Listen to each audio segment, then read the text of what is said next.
Hey, this is Jade and Simone, and this is the Twinsetters podcast.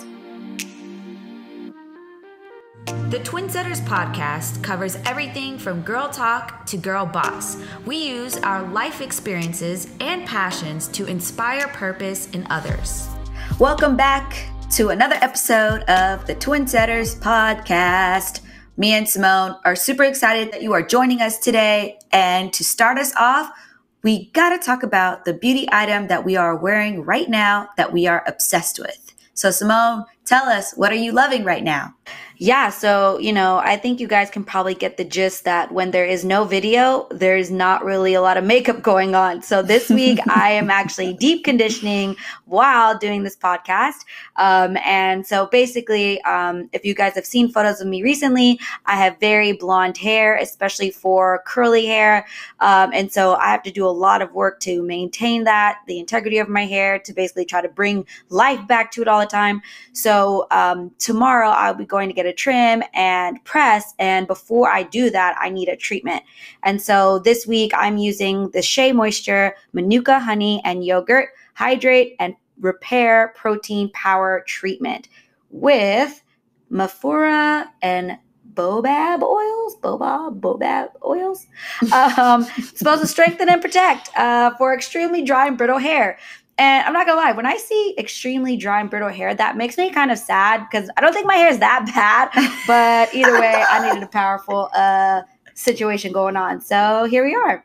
That one's good too. I've used that before. That collection is really good if you are in need of some protein, especially if you are like coloring your hair or heat styling. That's the main thing that you're losing. On top of losing moisture, you're also losing, especially with coloring, a lot of protein. And we were actually talking about this yesterday because I was telling Simone about some other products that I think that she would really like for her hair. And she was like, oh, I'm trying to get my hair to be trained again so that it'll like straighten better. And I'm like, Simone, that's actually not a thing. Like, you can't heat train your hair. I had no idea. Like, I feel like heat trained hair or heat training is a whole thing that I thought was an actual term. No, a lot of people say that. A lot of people say it, but it is like a myth. All it is that your hair is either getting continuously damaged, and then once you continuously do that, it's responding. So if your hair is straightening better, quote unquote, it only means that your curl is, or your texture is just more relaxed because the protein bonds in your hair are breaking down. So it's really not like a great thing. But I say that to say, when you have that situation happening, you need protein and moisture. Your optimum hair results, whether you're wearing your hair natural or pressed out, is a good balance of protein and moisture. You got to have both. And when you color and do different things to manipulate your hair, you're losing one or the other or both. And so that treatment that Simone's using is actually a great example of a protein and moisture deep treatment that's going to do both. And like Simone said, we are not on video today, so we are very bare, okay? So the thing that I'm obsessed with right now is the Fresh Sugar Hydrating Lip Balm in Watermelon. I recently recorded a masking and chatting video with my husband, Mark, where we used a ton of watermelon skincare items. And okay, hold on. I love watermelon. Let's just put that out there first. I love watermelon. Anything watermelon flavored or themed, I'm obsessed with. And so we use all these different. Anytime I go to Jade and Mark's house, we are having margaritas. That too. Watermelon margaritas. We are having watermelon fake cocktail that Mark just made up because Jade loves watermelon. If we go to the store, we pass by watermelon juice. It is being purchased so we can make said fake cocktail that doesn't actually exist, but it always tastes so good. Yes. Yeah, they are watermelon fiends over there. Listen, the God bolts love watermelon. So anyway, I just had to throw it out there that we are watermelon obsessed, and this sugar lip balm from Fresh is giving me all the watermelon vibes that I need.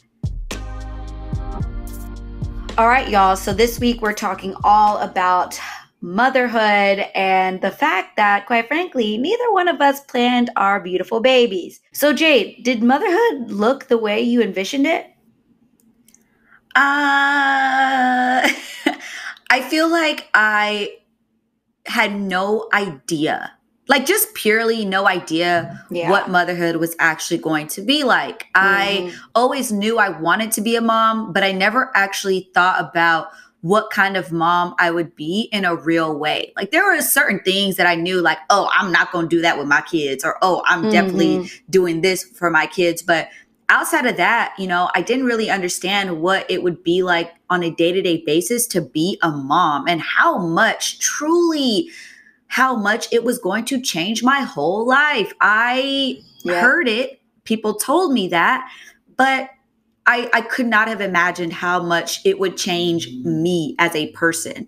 So yeah, it definitely was not what I envisioned, because my vision was so much smaller than what it actually came to be. What about you? How did motherhood change, or did you have an idea of what you would be like as a mom? And was that the same, different? Like, where do you stand on that?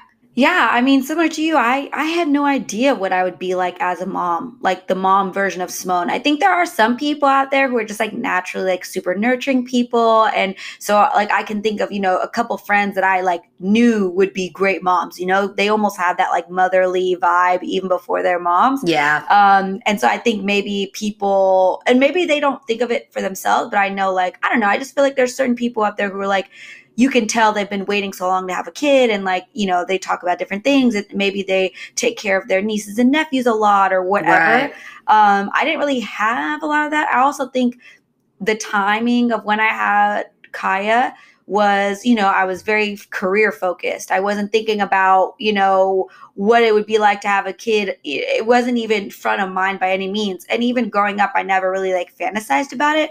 I just knew I wanted kids, but I never fantasized about what it would be like, or quite frankly, what I would be like. But I think, you know, getting into it, everything is unknown. That's the one thing that like people would say, and you really didn't feel it until you got there, which is like, I just felt like every step of the way, especially labor, it was just like, you literally don't know what's going to happen from one moment to the next.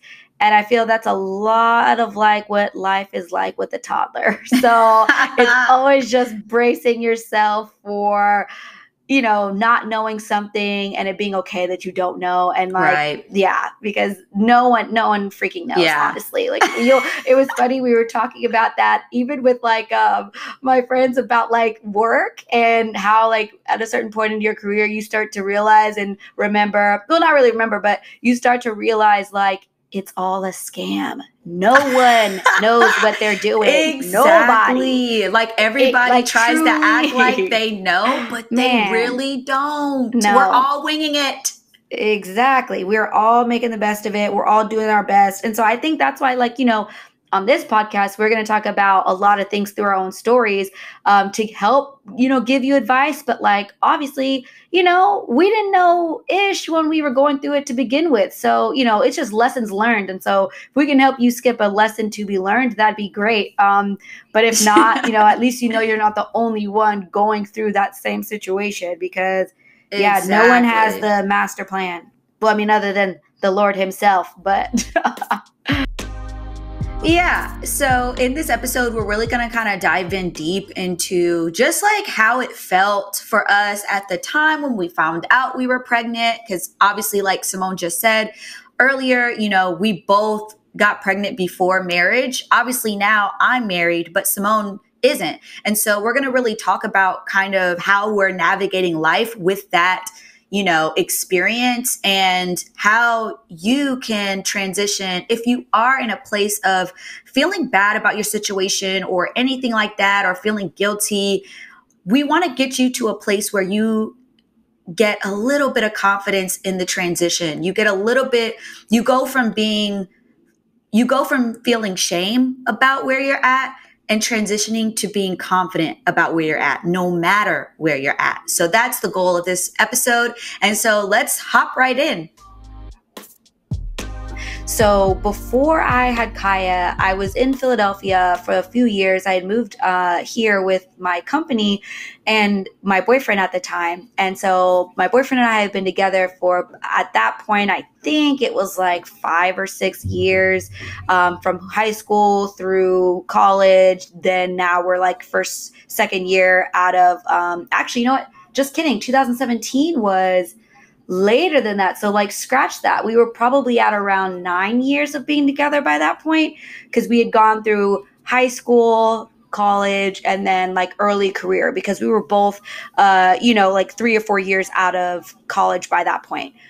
So just from general like age perspective, like we weren't super young. It wasn't like the, 16 and you're pregnant situation. And even though I wasn't that young, I still felt that same vibe when I figured out that I was pregnant. It literally transitioned me into this like 16-year-old self of like, oh my God, what am I going to do? What am I going to do? Blah, blah, blah. But in actuality, I was 26 years old with a good job, with a good baby daddy who also had a good job and was a good person. And we lived together, and like we were already on the trajectory of being together, for the foreseeable future. So it wasn't, from that standpoint, I was blessed to have support. But again, like we got pregnant before we were married, before we were engaged. And so, after that first initial shock of like, oh crap, this was unplanned, this is not supposed to happen. I think, it really did work out. I think at the end of the day, I couldn't have picked a better person to have my Kaya with, regardless of the status of our own relationship. So I know, again, like super blessed on that front.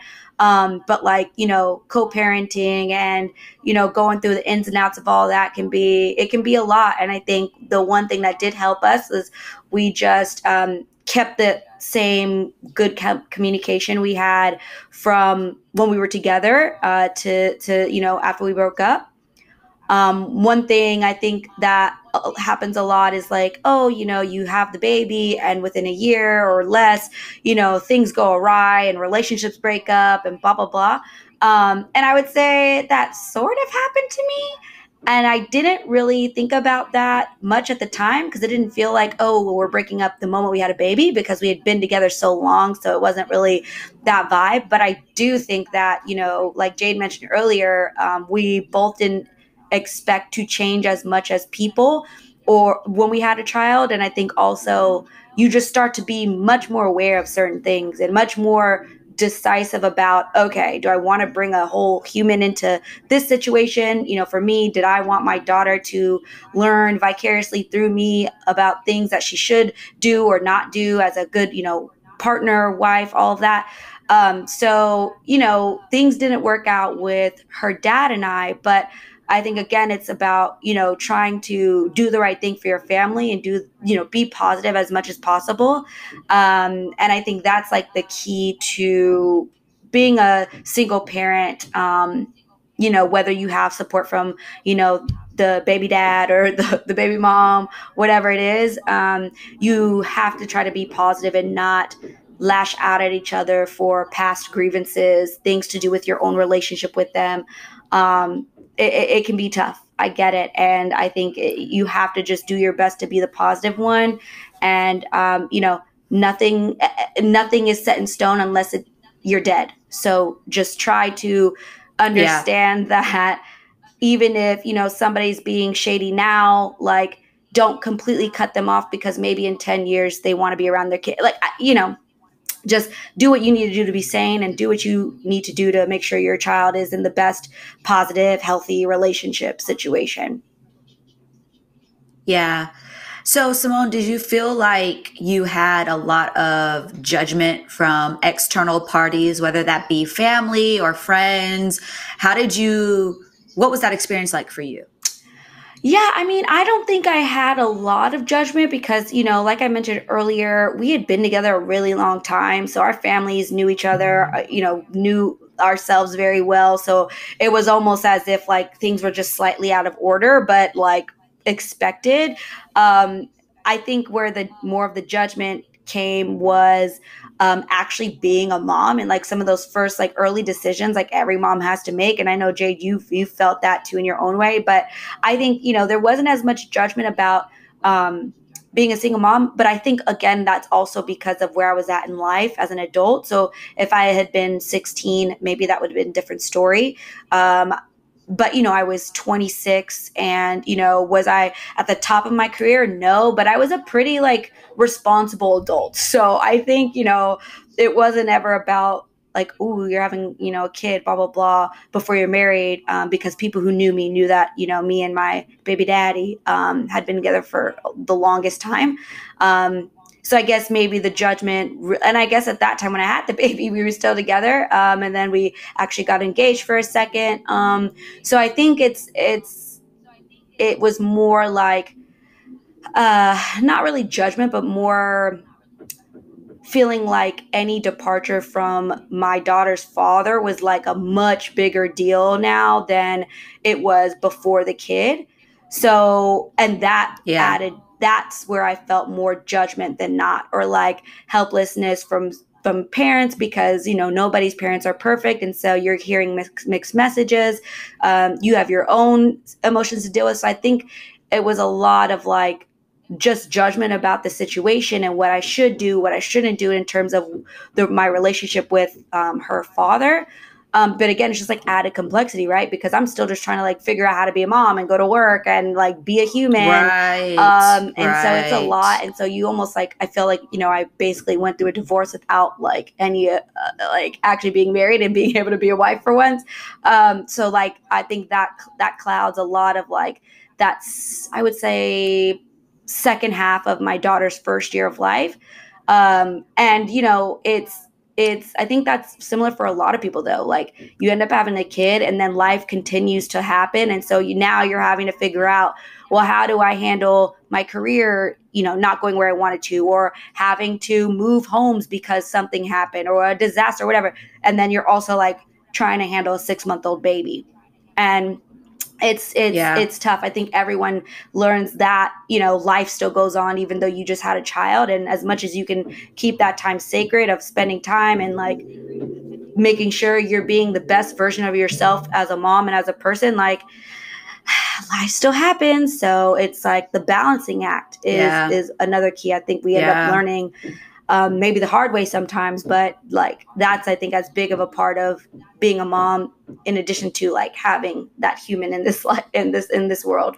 And I think for me, that highlights the importance of loving yourself as the person before you look at yourself as a mom, as a wife, as a partner, as anything else in the world, because life comes at you whether you're ready for it or not. Things happen whether you have a ton on your plate or you feel ready for any, like things happen regardless of what schedule you're on. And it's like, I think about whenever you were going through all this, this stuff with Kaya's father and just being a new mom. And it was a lot for you. I think because you are the type of person that just perseveres no matter what, I think you are really giving yourself, I feel like you're not giving yourself enough credit for how hard that time was for you. Like you really went through a lot. And I think that it's important to share that part. Not necessarily that you got to go down the list, but just noting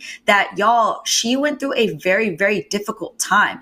It sounds to us now hearing it, and even to me listening to her play it back, because clearly I was there. I was around for everything. But y'all, it was hard on her. And she went through emotions and struggles and things that were real. And so I want to hop back into what I was originally saying, was this, like, you have to remember to love yourself and to find what makes you happy so that you can be the mom that you need to be for your kids, regardless of the situation around you, regardless of what may pop up that throws you off your game. Like, you have to have that place where you are connected with yourself and God or whoever you pray to, or realizing that it's bigger than just you.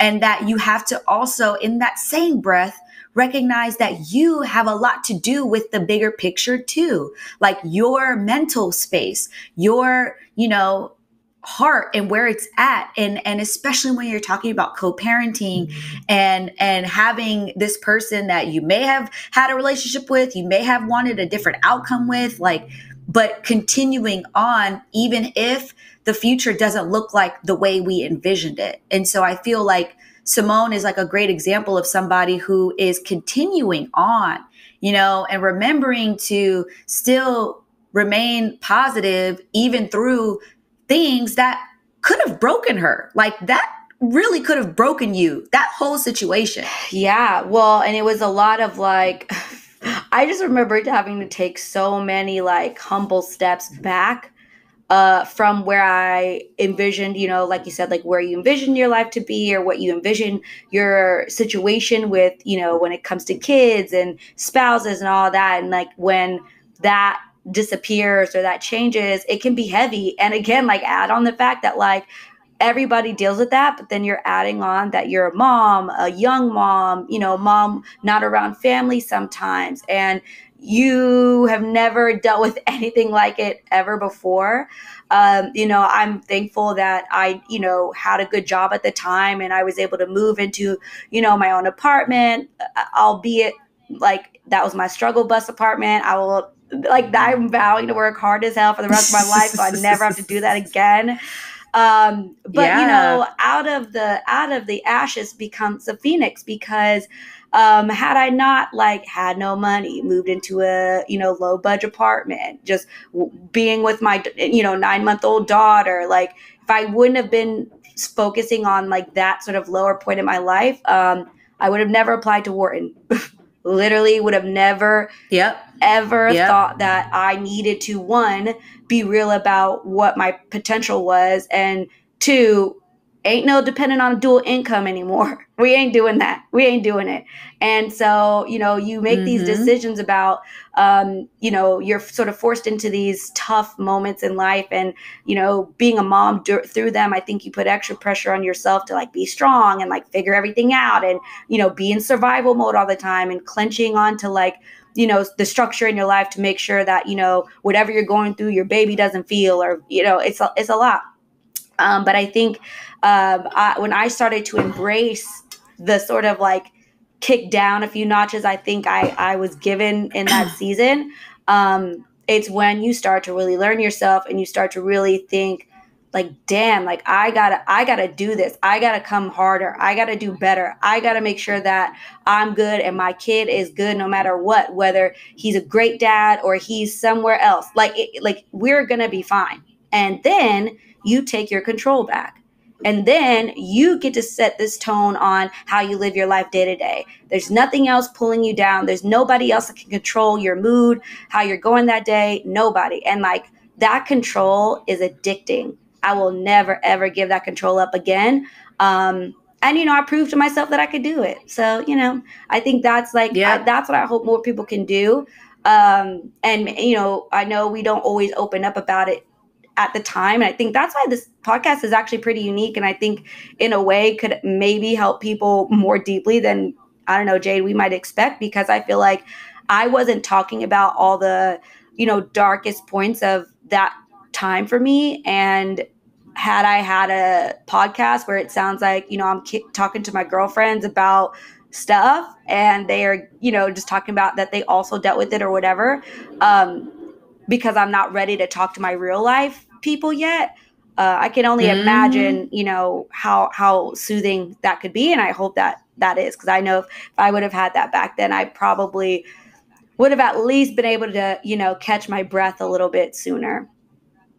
Yeah, absolutely. And I think it's like in situations like that, I'm sure, even though you knew that you were not the first person to go through that sort of situation, you felt alone, and you felt like you were only going through it by yourself. Like your situation is yours. So that's accurate to a certain extent. But at the same time, you have to reach out for support. And sometimes the support isn't someone trying to tell you how to fix your life. Sometimes the support is just simply like hearing someone else's story as to how they got through. Like, how did somebody else get through a similar situation that I'm going through right now that I feel like I cannot like see 2 steps ahead about, you know? Well, even so sometimes like, it's hard to like articulate too, like, and sort of sort through your thoughts and emotions when you're going through it, because I felt like that was a hard part too. Was it wasn't even that I underestimated like the impact of what was going on. I think it was simply like being that emotional and being that sort of wrapped in my emotions is so far from my actual personality, who I am, who I saw myself as. Like, you know, you're sort of forcing yourself to really dig into a part of you that you don't usually have to or need to.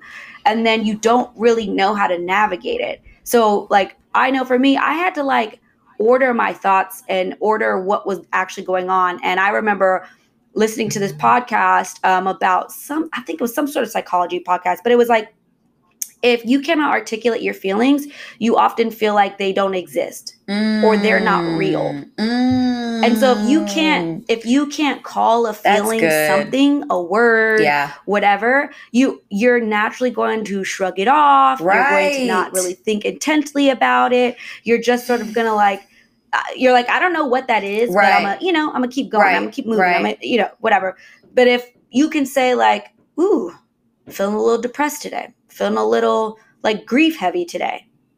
Like you at least can call it out and try to point to a way to make yourself feel better, or at least recognize that you're in that space and start to learn what do you need as an individual to sort of get through those times.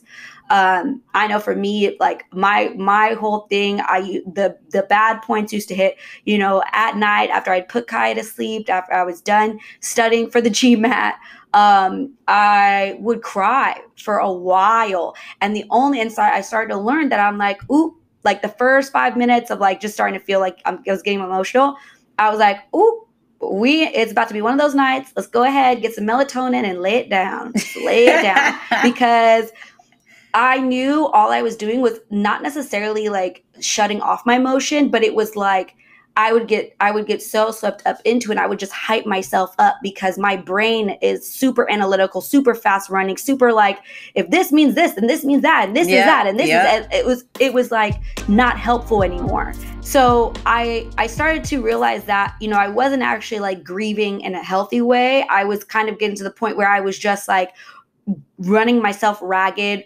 reanalyzing things, thinking too deeply into things that actually didn't matter. And so my mind would race, and that would make me even more emotional, make me even more, guilty. It would make me even more shameful. It was feeding whatever. It was right. It was feeding that like victim need. Like I feel bad and and I'm going to tell y'all this because we will open up more about, how we grew up and things like that at a later date. But I just wanted to throw this in there.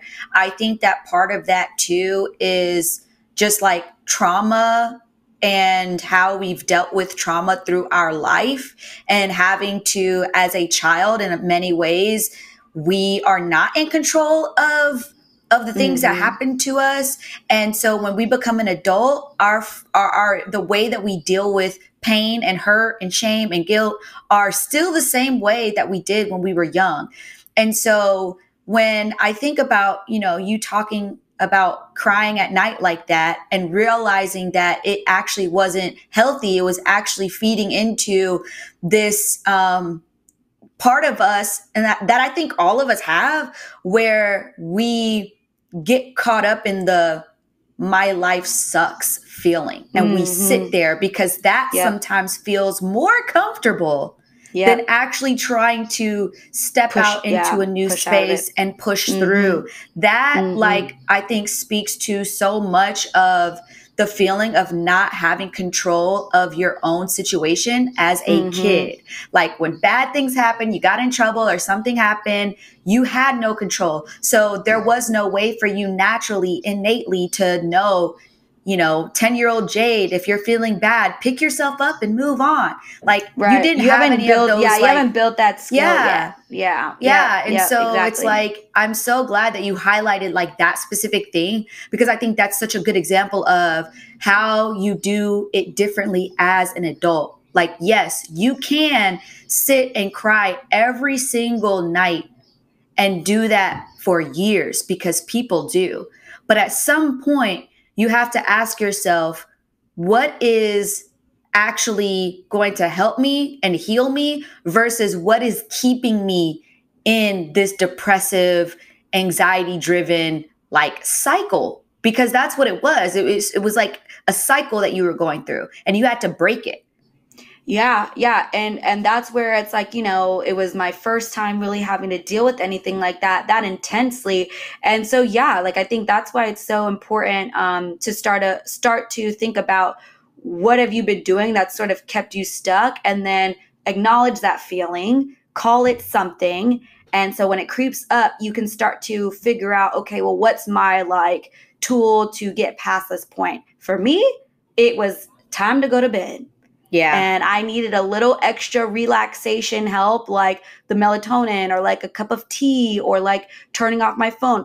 I just knew, like, I learned real quick, I can't just sit in the darkness. Yeah. That is not good for combo. me. Trying to go to bed, like, it's not good. So I would try to like turn off my phone, but like watch something funny. So like I can quote any sentence on any episode of The Office, because I would watch that every night as I like went to bed, because it just helped me stay in like a more positive mood. But yeah, like I just found these little things that I did to sort of keep me on the up and up. And then of course, then I showed up better to Kaya. Yep. I wasn't frustrated when she, spilled juice, or I wasn't irritable when she was crying and being a little bit whiny or anything like that. I was able to still be a happy person around her, and quite frankly, have the patience and tolerance it takes to have, a 1-year-old by yourself at all times. It was a lot, but I think I had to fix me first before I could be my best self. And I just was happy I figured that out sooner than later, because I, to Jade's point, people be, in those ruts for years. Yep. And will ruin whole relationships and whole families, because you're hurting inside and you won't take the time to fix yourself. And so you then, push that onto everybody else in really weird ways. Yep. Or, you have self-sabotage where you literally ruin the best relationships in your life because they're so close to you that you like nip at them all the time, or you're short, or you're always like on edge. And usually that means, girl or man, y'all got some internal stuff to figure out. So we just gave my whole, woe is me story about my motherhood situation. I think, Jade, we should definitely do a more positive version of motherhood now. I think Kaya's last year, especially being here at school with me, has been so fun and so good. Crazy, but good. And I want to have some time to talk about that. But we'll save that for a later date, because now we need to get into how it was when you found out you were pregnant, because, similar to me, you were not married, but, you had a serious boyfriend, Uncle Mark. He was already Uncle Mark before he was actually, married into this family. But, so he was pretty solid anyway. But, y'all didn't plan it. You was out here traveling all the time for work, doing speaking engagements. Like you were really ripping and running, traveling like internationally on these big trips and stuff. And that was a part of your job. So obviously the shock of having a child probably felt a little different for you. I felt like it definitely happened randomly, but at the same time, I had secretly been praying for a baby. I know that wasn't the right order. Of course, you're supposed to get married first, then you're supposed to do certain things. But I truly felt like when I got pregnant, it wasn't a surprise. It might have been random as far as like exact timing, because we didn't plan it, but it didn't feel like a oh crap moment. I was truly happy. Mark was truly happy. As we've mentioned before, I am a stepmom to Mark's daughter, Ariana, who's 10.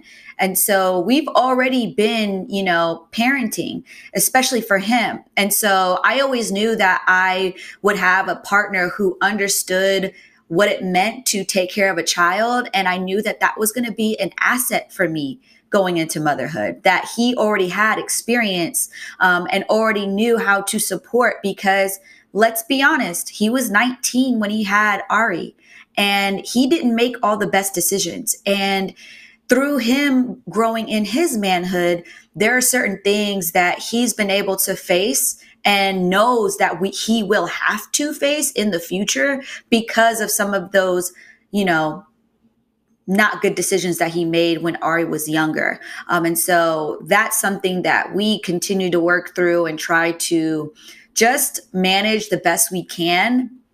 And so when we found out that we were having Sarai, we were truly happy. And I think even for him, he was excited about having a second chance to really prove and show himself the type of father he could be, because he didn't grow up with his biological father. His biological father was around, but not involved in his life. So he had a stepfather who was a dad to him. And so he actually had a father figure and also has another stepfather now who is a great father figure to him. So we actually have a lot of support family-wise in that category. And so I think he was super excited to be a father again, and I was excited to be a first-time mom. I was, definitely bracing myself for pregnancy. I thought that I was just going to be able to eat whatever I want, that I was just going to be chilling, that I was going to be, I knew that wasn't the case. Y'all, Jade was literally eating double cheeseburgers like every day with bacon. It was like a bacon double cheeseburger something. And she mentioned it to me like, maybe this was early, maybe like in your like 20 something week before the gestational diabetes. Yep. And she called me, and you guys know, like I had Kaya probably a little bit less than a year before Sarai. So I kind of had been through all the things that Jade was about to go through. And she calls me, and I also had gestational diabetes. So I was very sensitive by the end of the day about what you can eat, what you can't eat, all that good stuff. So she calls me like 20 something week. She finally has a baby bump and everything. And she's eating this big ass bacon double cheeseburger. And I was like, damn, I mean, you kind of going in on that. And she was like, yeah, like I've been eating one every day. Because I was craving them. I was craving what? Cheeseburgers. She was like, yeah, I've just had like a double cheeseburger every day for the past few days. I'm like, what? The craving was real. Oh my God. It was real. I could not. It was so bad, y'all. I was ordering cheeseburgers from Burger King on Postmates at 8 o'clock in the morning. Fast forward, I find out I have gestational diabetes. Now, at the time and for pretty much the entire pregnancy, I was distraught about it. I was very, very angry. I was obviously moody as hell, but I was that was my shock. That was the life change that happened on top of motherhood, was this idea that I had to treat my body better. I had to put better things in it. I was not just living for myself anymore. I was living for another being. And before pregnancy, I was on my own schedule, like for real. Like every day I woke up and I said, what do I want to do today? Do I want to film a tutorial today? Do I want to edit a little bit? Do I just want to take the day off? Like, do I want to go to LA next weekend? Like, what do I want to do? And so when I got pregnant and got diagnosed with gestational diabetes, that really was the point when shit got real. And I realized that like, oh, wow, I have to not only clean up my diet and exercise a little bit to manage this thing, but I have to prick my finger, 5 times a day, 4 times a day, specific times. Yep. I have to time out the 6 different times I need to eat during the day. Mind you, I wasn't timing out anything before this.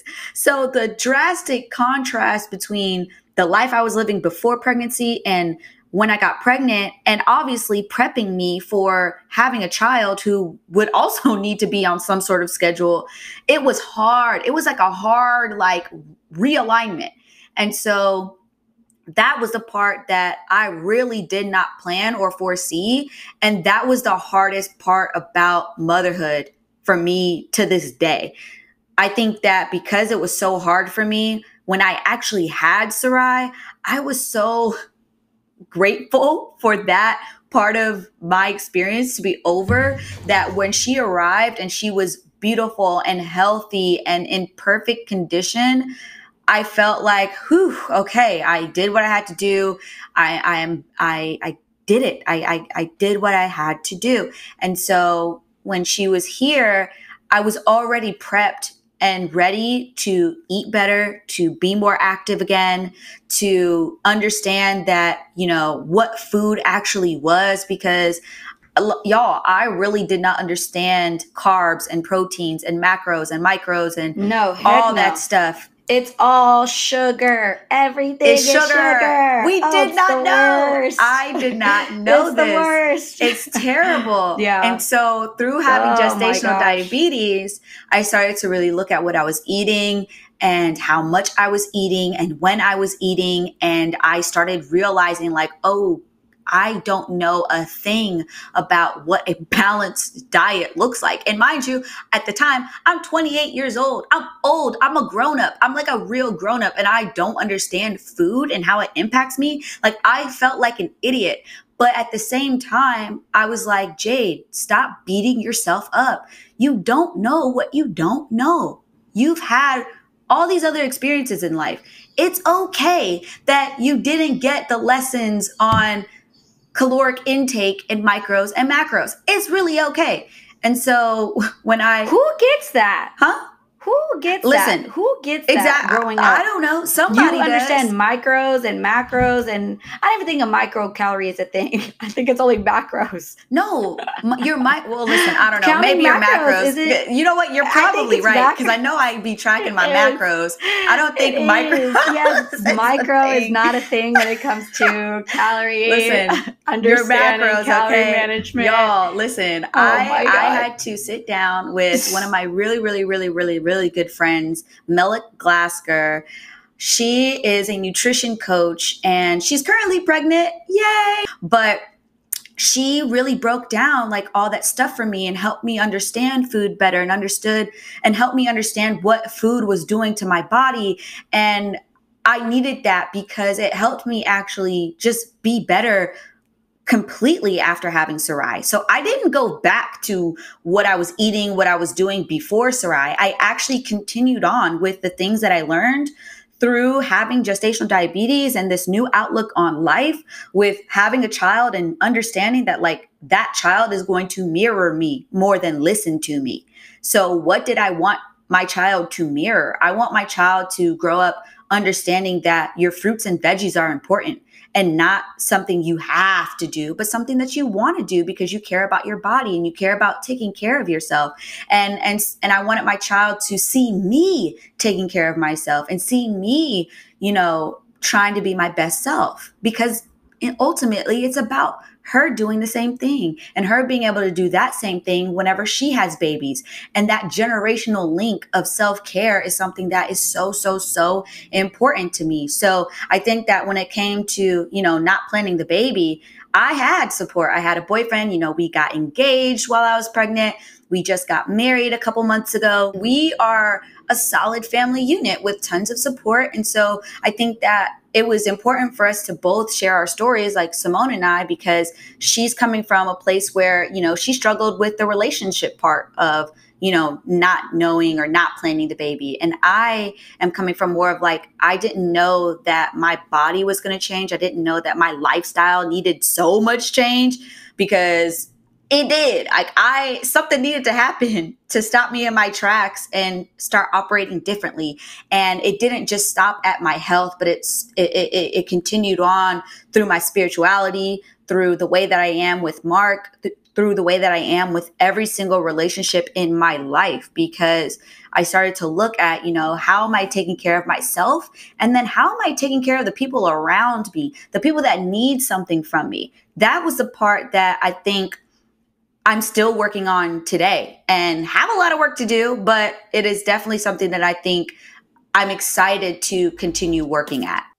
So I want to talk a little bit about, just kind of wrapping this episode up. We've talked about a lot, we've covered a lot, but all in all, no matter what your situation is, whether you are, thinking about getting pregnant or trying to get pregnant or pregnant without realizing that you're pregnant or pregnant and you don't want to have the baby, wherever you are at, it's okay. You are there for a reason. You are there to experience that thing and show up. Show up in the best way that you can with the cards that you have been dealt. Be creative with how you approach your situation. Don't just do what you see other people doing. Think about how you want to handle the situation your way and be confident in that, because everybody isn't going to always support the decisions that we make as moms. But as long as we know as moms that that's the right decision to make, that's all that matters. All right, y'all. So that was probably the first real deep conversation that we've had on this podcast. The internet stuff we talked about last week was deep, but I think, when you start peeling back the layers of motherhood and self-care and love and how you treat other people, how you treat your bodies, we're starting to get a little bit more vulnerable. And we're going to continue to do that as we continue to release new episodes. We really appreciate you guys supporting us so far. The responses from our few episodes we have up so far has been amazing. And we hope that we continue to give you guys really good content, helpful content. But until next time, much love, and we'll check you guys out on social media.